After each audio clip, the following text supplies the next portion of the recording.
The sun was just setting as I finished my work for the day. As a lawyer for a big company, my schedule was packed, and I often found myself engrossed in my work until the late hours. I grabbed my coat, turned off my office light, and headed out. Outside the tall building where I worked, Alex waited. I first met Alex at a coffee shop. I had mistakenly picked up his coffee, and we laughed it off. I remember the first thing I noticed about him was his bright blue eyes. He looked at me as if he was genuinely interested in getting to know me, not just my job title or my status. Alex was different from other men I had met. "Hey, how was your day?" Alex greeted me with his warm smile. "Exhausting as usual," I replied, brushing my hair back. "You?" He chuckled. "Same. Work, work, work. But hey, dinner at that Italian place you mentioned last time?" "Sounds good to me." As we walked, he started telling me about his past. "You know, Em, my previous marriage was tough. Lucy cheated on me. It broke me," Alex said, looking distant for a moment. I felt for him. "I'm so sorry, Alex. That's tough." He sighed. "Yeah, but that's in the past. My parents took her side and stopped talking to me. The only person who stuck with me was my sister Lisa." "Oh, Lisa, I haven't met her yet, have I?" "No, but you'll like her. She's great, has the same humor as me," he said with a grin. As our relationship grew, we often met for dinners, walks in the park, and movie nights. He was sincere, kind, and considerate. His story of betrayal touched my heart, and I felt protective of him. I swore to myself I'd never hurt him. Months passed, and our bond grew stronger. We decided to take the plunge and get married. Planning a wedding was challenging with my work schedule, but Alex was there every step of the way. The day of our wedding, I remember feeling a mixture of excitement and nervousness. Alex looked dashing in his suit, waiting for me at the altar. The ceremony was beautiful. However, I couldn't help but notice the absence of Alex's family, except for a young woman with a bright smile, who Alex introduced as his sister Lisa. "Emily, meet Lisa," he said as he introduced us. She extended her hand. "Nice to meet you, Emily. Alex has told me a lot about you." I smiled. "All good things, I hope." She laughed. "Of course! Congratulations!" Despite the joy, a part of me wondered about Alex's family. Why weren't they there? Why did he only have Lisa by his side? I pushed those thoughts away, telling myself that families can be complicated. The weeks after our wedding were pure bliss. Alex and I enjoyed breakfast on the patio, dinners by the fireplace, and late-night movie marathons. The comfort and ease between us grew stronger with each passing day. But things took a turn when Alex came home from work one evening, looking quite troubled. "Emily," he began hesitantly, "there's something I need to discuss." "What's wrong?" I asked, my heart rate increasing a bit. "It's Lisa," he replied. "She's going through a rough patch. Her boyfriend has been abusive, and she needs a place to stay." I was taken aback. "Oh my goodness, that's terrible. Of course she can stay with us." "Are you sure?" Alex asked, looking relieved. "Absolutely. She's family, and we should help her out." The next day, Lisa moved into our guest room. She looked different from when I had last seen her on our wedding day. There were visible bruises on her face and arms, and she looked utterly defeated. "Hey, Lisa," I said, trying to sound upbeat. "I'm so sorry to hear about what happened. Please know you're safe here." She smiled weakly. "Thanks, Emily. It means a lot to me." As the days went by, I noticed Lisa and Alex spending a lot of time together. They'd laugh, chat, and sometimes even cook together. It was nice seeing them bond, but sometimes it felt like I was the third wheel in my own home. One evening, after dinner, I decided to bring up my concerns with Alex. "Alex," I began cautiously, "I'm glad Lisa is here and we're able to help her out, but—" "But?" he prodded gently. "I sometimes feel a bit left out," I admitted.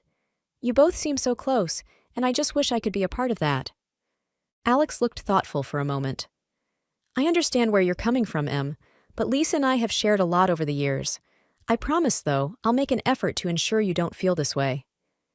The next day, Alex planned a movie night for the three of us.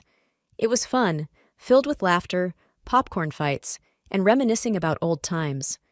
Lisa shared stories from their childhood, and I felt more included. Yet, a small seed of doubt had been planted in my mind. I noticed the whispered conversations they'd have when they thought I wasn't around, and the way they'd sometimes go silent when I entered a room.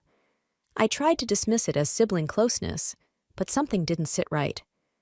One evening, I decided to approach Lisa. "Lisa, can we talk?" I asked as I approached her in the garden. She looked up, slightly startled. "Sure, what's up?" "I've noticed you and Alex have a very close bond, which is great, but sometimes it feels like you both share secrets I'm not a part of. It's probably just my imagination, but it makes me a bit uncomfortable." Lisa sighed. "Emily, I understand, but you need to know that Alex and I have been through a lot together. It's not that we're keeping secrets from you. It's just some things from the past we occasionally discuss." I nodded, not entirely convinced, but appreciating her honesty. "Thanks for understanding. I just wanted to clear the air." The following months were busy for me. My job demanded a lot, and often I would find myself buried in paperwork till the wee hours of the morning. This meant Alex and Lisa had a lot more time to spend together, which only fueled my rising unease.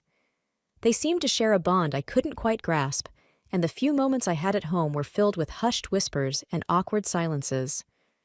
One day, during a short break at work, I confided in my colleague Sarah. "I don't know, Sarah. I just can't shake off this feeling," I said, fiddling with my coffee cup. Sarah looked concerned. "What do you mean?" "It's Lisa. She's been living with us for months now, and while I want to be supportive, something feels off." "I can't explain it," I replied, taking a sip of my drink. Sarah pondered for a moment. "Have you talked to Alex about it?" I nodded. "Yes, but he dismisses it. He says I'm reading too much into things. Maybe I am."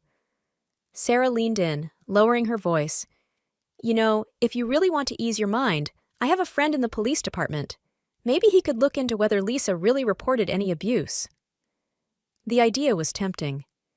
"Do you think it's a good idea? I don't want to breach her trust." Sarah shrugged. "It's just to give you peace of mind.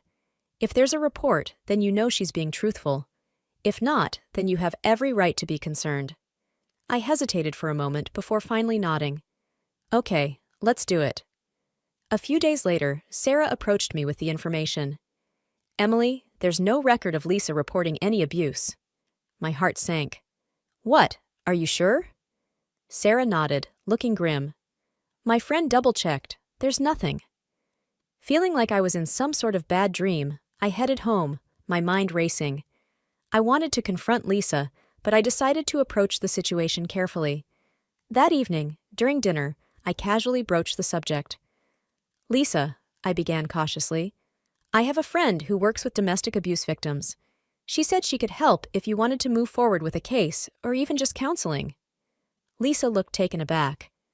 "Oh, that's thoughtful of you, Emily, but I'd rather not.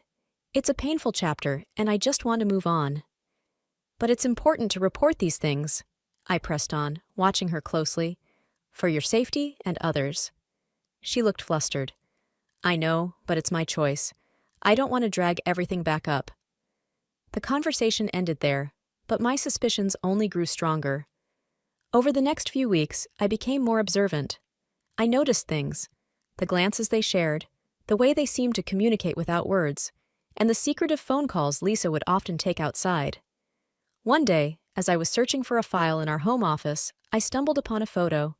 It was an old picture of Lisa and Alex, but they were not posed like siblings. Their closeness in the image was intimate, and the backdrop was a university banner. Confused and hurt, I decided to take a drastic step. I would pretend to go on a business trip and then observe them from a distance. I needed to know what was going on in my own home. With my plan in place, I informed Alex and Lisa about an upcoming business trip to Chicago. I could see genuine surprise in their eyes. "Another one?" Alex asked, sounding slightly joyful. "How long will you be gone?" "Just a couple of days," I replied, trying to sound casual. "It's a crucial meeting, and they need me there." Lisa chimed in. "Well, we'll miss you, but work is work. Take care, okay?" "Thanks, Lisa," I replied, hiding the storm of emotions inside me. The following day, I packed a small suitcase and drove to the airport, but instead of boarding a plane, I rented a car and checked into a nearby motel. I then spent the day shopping and planning my surprise return to the house. By nightfall, I parked the rental a block away from our home and approached on foot. The windows were illuminated, suggesting they were in the living room. Silently, I used my key and entered through the back door. I tiptoed towards the bedroom, and what I saw next left me reeling. There, in our bed, lay Alex and Lisa, wrapped in each other's arms. The betrayal stung deeply. "It's your own sister!" I screamed, unable to contain my shock and anger. Both of them jolted upright, panic evident on their faces. "Emily!" Alex exclaimed, jumping out of the bed. "This isn't what it looks like." I scoffed, tears filling my eyes. "Really? Because it looks like you're in bed with your sister." Lisa, clutching the sheets around her, tried to find her voice. "Emily, let us explain." "Explain?" I shouted. "How can you possibly explain this?" Alex took a deep breath. "Lisa is not my sister. She's someone I've known since university." My mind raced. The photo, their closeness, the secrets. It all made sense now. "So, all this time you lied to me? About everything?" I questioned, trying to grasp the magnitude of the deception. Lisa finally spoke. "We didn't plan for it to go this far, but when we met you and you were so kind and generous, we just went along with it." I looked at Alex, searching for some sign of remorse. "Why, Alex? Why did you marry me if you loved her?" He looked down, guilt evident in his eyes. "I thought I could move on from her. You were everything I ever wanted, but old feelings, they resurfaced." Fighting back tears, I said, "You both betrayed me. In my own home. I can't even look at either of you." I turned and left the room. The next morning, I sat in the office of my good friend and fellow lawyer, Jenna. She had always been a pillar of support, and I knew I could trust her with my situation. Jenna looked at me, her face a mixture of concern and anger. "Emily, this is just unbelievable. How could they do this to you?" "I was a fool," I muttered, my gaze fixed on the floor. "I believed him, trusted him." She leaned forward, taking my hands in hers. "It's not your fault. He's the one who lied." I took a deep breath. "I want to take this to court, Jenna. I need to make sure they pay for what they've done." Jenna's eyes narrowed with determination. "You have every right to. Let's go over the details, and we'll build the strongest case possible." Over the next few weeks, Jenna and I delved deep into the laws concerning fraud and deception in marriages. I was determined to ensure Alex faced the consequences of his actions. One evening, Jenna called me with some news. "Emily, I've managed to get in touch with Alex's ex-wife. She's willing to help us." A rush of relief and gratitude filled me. "Thank you, Jenna. This could be the key we need." A few days later, Alex's ex-wife, Marianne, came to meet me. She was a petite woman with a steely determination in her eyes. "Emily," she began, extending her hand, "I'm so sorry for what you're going through. Alex has a history of deceit, and I experienced it firsthand." I nodded, taking a seat across from her. "Tell me everything." She sighed. "We were in love, or so I thought. But then I found out about his affair with Lisa. When I confronted him, he painted me as the villain, told everyone I was the one cheating." Tears glistened in Marianne's eyes. I was left with nothing. I squeezed her hand gently. "Together, we can ensure he doesn't hurt anyone else."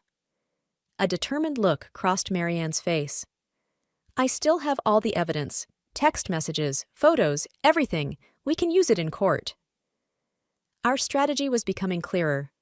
With Marianne's evidence and my testimony, we had a robust case against Alex. In the midst of our planning, Jenna received a surprising call. "Emily," Jenna said, her face pale, "it's Alex's parents. They want to meet you." The next day, I found myself face to face with two elderly individuals, their faces lined with age and sorrow. "Mrs. Clark," began the father, his voice quivering, "we're so sorry. We tried to warn you, but we didn't know how."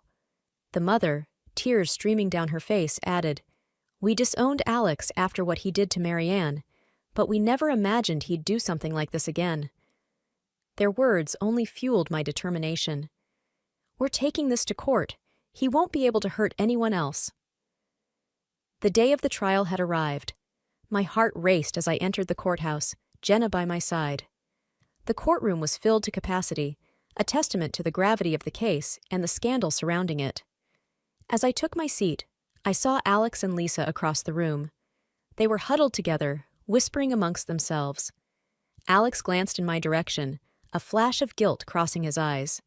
Jenna leaned over and whispered, "Stay strong, Emily. We've got this." Before I could reply, the judge entered the room and everyone fell silent.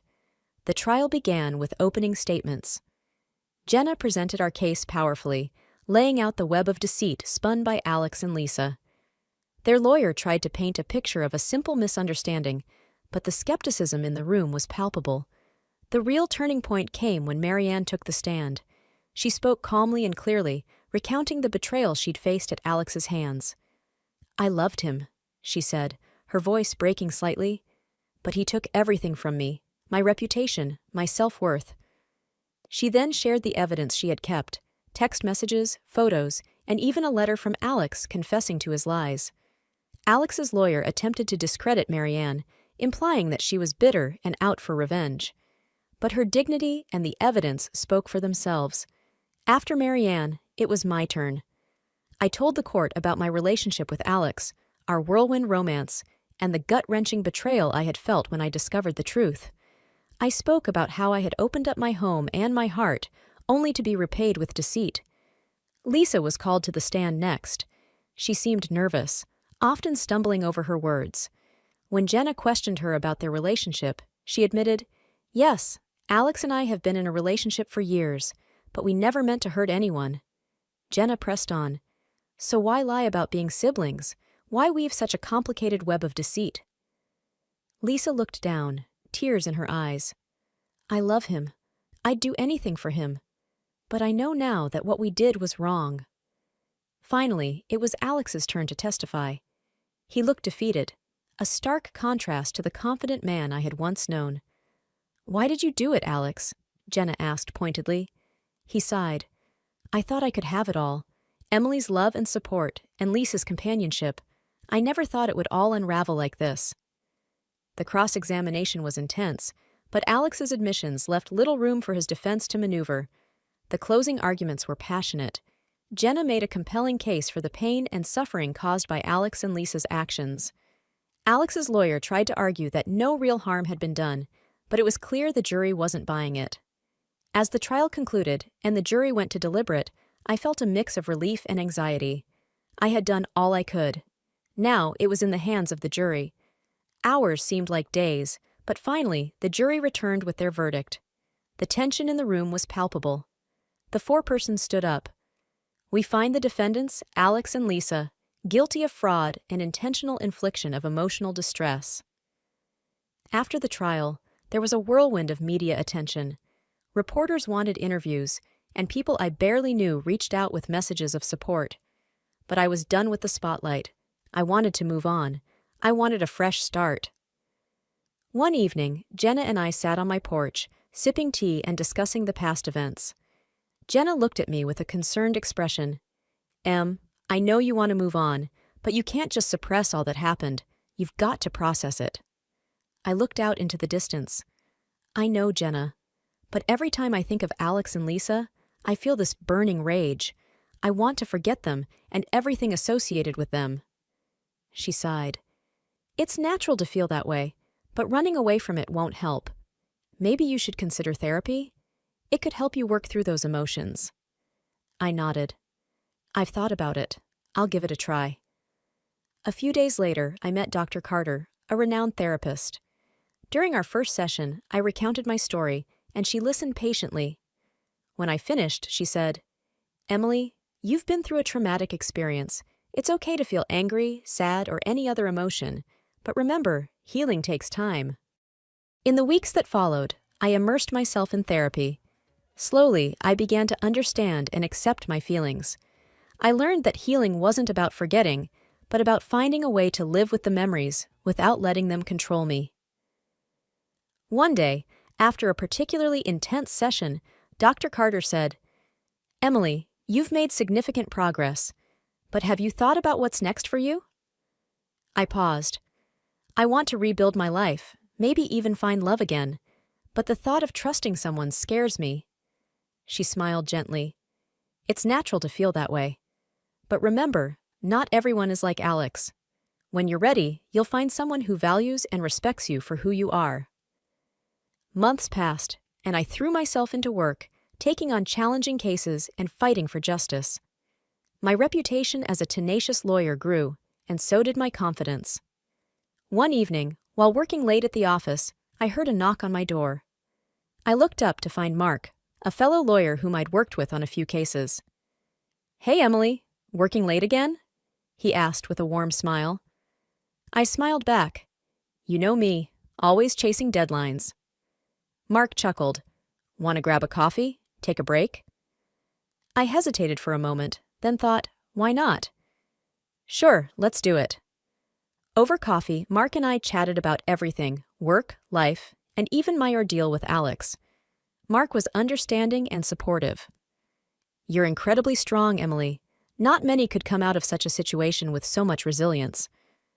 We started spending more time together, grabbing lunches, attending events, and even going on hikes during weekends. It was refreshing to be with someone who understood me and didn't judge my past. One evening, as we sat by the beach watching the sunset, Mark turned to me. "Emily, I really like spending time with you. I know you've been through a lot, and I won't rush you, but I want you to know that I care about you." I looked into his eyes, seeing sincerity and warmth. "Thank you, Mark. I appreciate that. I'm still healing, but it feels good to have someone like you by my side." Mark smiled and took my hand. "We'll take it one day at a time." As days turned into weeks and weeks into months, Mark and I grew closer. I realized that life had given me another chance at love, and I wasn't going to let my past hold me back.